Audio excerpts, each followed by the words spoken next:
Hola amigos. Por si algunos tomáis a cachondeo, el último trabajo de Michael Moore, que lo ha titulado ¿Qué invadimos ahora? Pues ya ves como no es ninguna broma, es demasiado real como para tomarlo a broma. Ahí anda Estados Unidos ahora mismo, escudriñando el planeta buscando a quien fastidiar. Caza como un depredador, pero no es nada felino. Al contrario, mete más ruido que la leche, y claro, las presas se mosquean. Ahora mismo tiene un dilema: invadir Venezuela o invadir Irán. ¿Cuándo deshojar a la margarita? Como lo de Venezuela parece que no le ha salido muy bien con la pantomima de Guaidó, ahora encamina sus pasos al Golfo Pérsico, poniendo a Irán en la diana. Así que vamos a analizar, que si de verdad lo hace, a qué se enfrenta, y sobre todo, ¿con qué ejército? No creo yo que 120.000 marines puedan invadir Irán, ni de coña. Recordemos solo un poquito por encima lo que pasó en la primera guerra de la OTAN, contra Irak, en la famosa madre de todas las batallas, donde se metieron contra un Irak muy debilitado por la recién terminada guerra contra Irán que mantuvo durante 8 años. La guerra Irán-Irak duró desde 1980 a 1988. Y fue una guerra de mucho desgaste. Y sin tiempo a respirar, Irak afrontó la madre de todas las batallas contra medio mundo. El 16 de enero de 1991. Solo 3 años escasos de terminada la guerra contra Irán, una coalición internacional de 34 países. Repito, 34 envalentonados países, liderados por Estados Unidos, y bajo mandato de las Naciones Unidas, que ya sabemos lo que significaba por aquel entonces.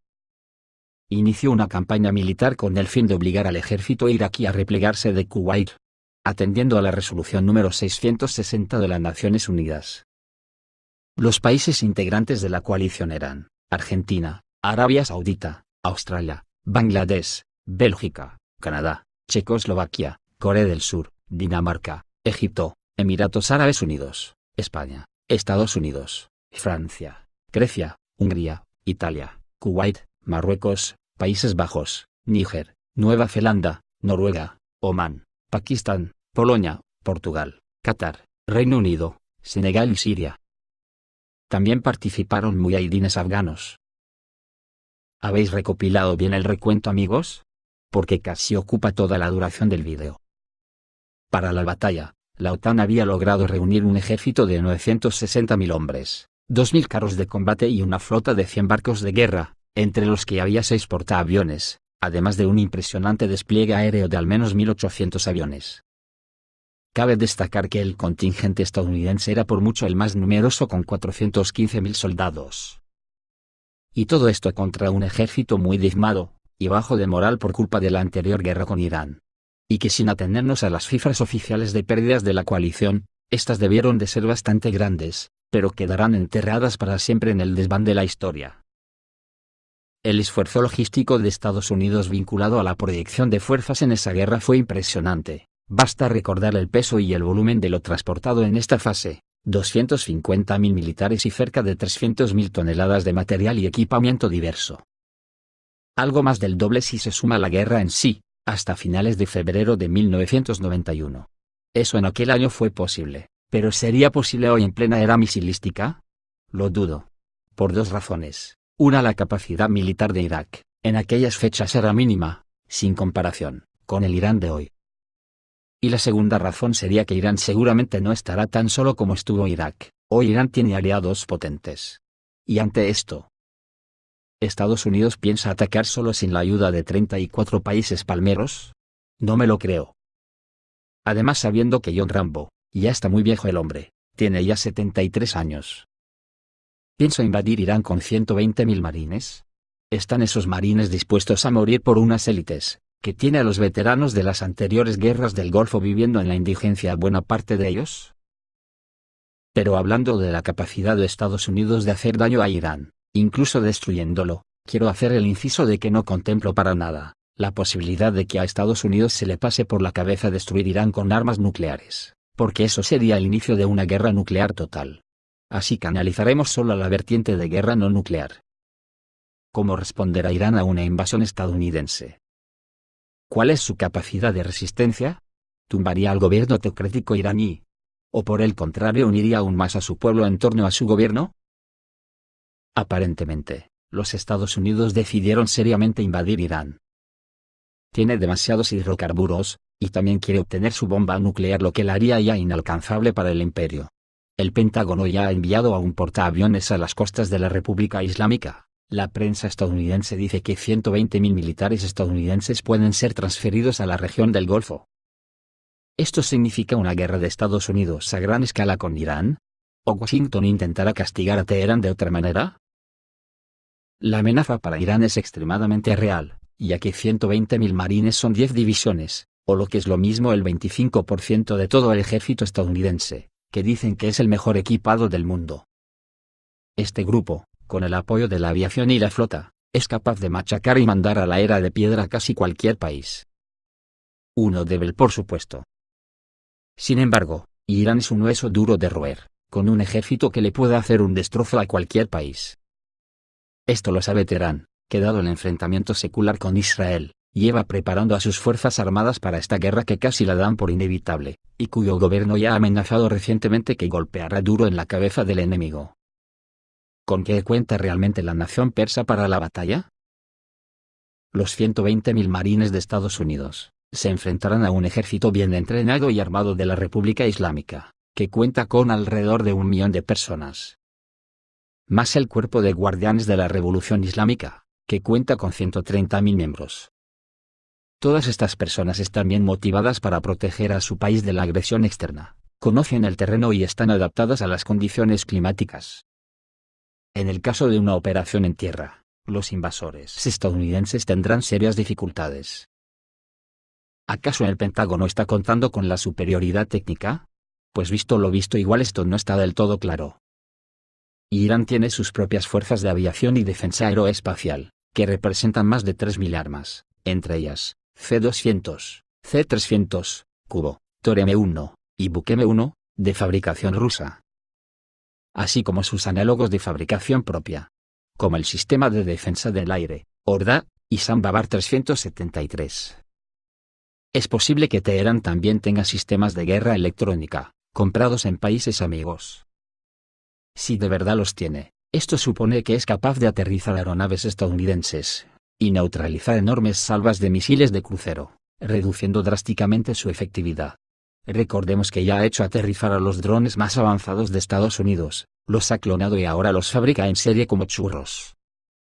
También tiene la República Islámica aviación. Sin embargo, para un enfrentamiento directo con la Fuerza Aérea de los Estados Unidos, no es muy adecuada, pero se puede utilizar para atacar las instalaciones estadounidenses y las de sus aliados.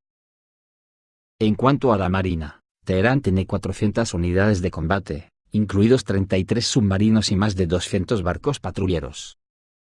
Quizás por sí solos no podrán hundir a los 3 grupos de portaaviones de la Marina de los Estados Unidos. Aunque un general estadounidense dijo que sí.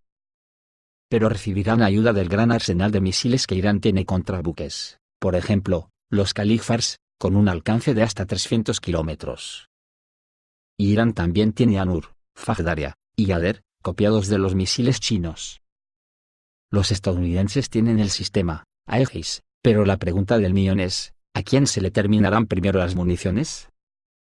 Un portaaviones hundido sería un golpe terrible para el prestigio de los Estados Unidos. Y aquí hay que remitirse a que los misiles pueden ir instalados en un enjambre de pequeñas lanchas rápidas, que se cuentan por cientos. En cuanto a la capacidad misilística de Irán, digamos que ya en 2017 presentó su tercera fábrica subterránea para producción de misiles, a fin de fortalecer su poder defensivo frente a las amenazas de seguridad que se enfrenta. Ese año, el comandante de la División Aeroespacial del Cuerpo de los Guardianes de la Revolución Islámica, el general de brigada Amir Ali Ayizadeh, durante un discurso en la ciudad de Dezful, en el suroeste de Irán, dijo: «Vamos incrementando paso a paso nuestra capacidad de defensa. Puedo anunciar que el Cuerpo de los Guardianes de la Revolución Islámica de Irán ha construido en los últimos años la tercera fábrica subterránea para la producción de misiles». Elogió los logros de Irán en el sector de la defensa, incluyendo misiles, drones, radares, y la guerra electrónica, destacando que todo el material básico para fabricar misiles está completamente diseñado y elaborado por expertos iraníes. Y estas fábricas se encuentran en lugares secretos, a 500 metros de profundidad fuera del alcance de las municiones más potentes. Así que no sé cómo estará informado Estados Unidos por sus servicios secretos, pero calcular el arsenal que Irán puede tener a su disposición se me antoja complicado. El Cuerpo de Guardianes de la Revolución Islámica resalta siempre que el enemigo jamás podría conocer o entender la realidad de altas capacidades militares de Irán. Dicen además los Cuerpos de los Guardianes de la Revolución Islámica que nunca se olvidarán que Estados Unidos apoyó a Saddam Hussein en la guerra contra Irán, que atacó a nuestro avión de pasajeros, respaldó al MKO, la organización terrorista implicada en la matanza de 17.000 iraníes, es el creador del Estado Islámico, e impulsor de la guerra en Siria, Yemen, y en Irak. El 14 de octubre de 2015, la televisión nacional iraní emitió por primera vez imágenes de una base de misiles a 500 metros de profundidad, perteneciente al Cuerpo de los Guardianes de la Revolución Islámica que según Al-Izadeh, está preparada para repeler cualquier ataque enemigo.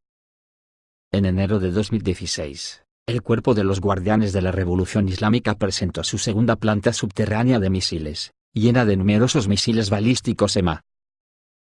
Por lo tanto, si los estadounidenses aterrizan y avanzan hacia Teherán, serían recibidos por el ejército iraní, que tiene 1.616 vehículos blindados y 1.533 lanzadores de cohetes. Esta operación no será exactamente igual al Paseo de Granada. Además, casi garantizado, Teherán bloqueará el estrecho de Hormuz que lo han anunciado repetidamente. Hundirá un par, o tres grandes petroleros bloqueando el estrecho, y expulsará firmemente a cualquiera que intente pasar un barco. Para ello, tienen misiles adecuados.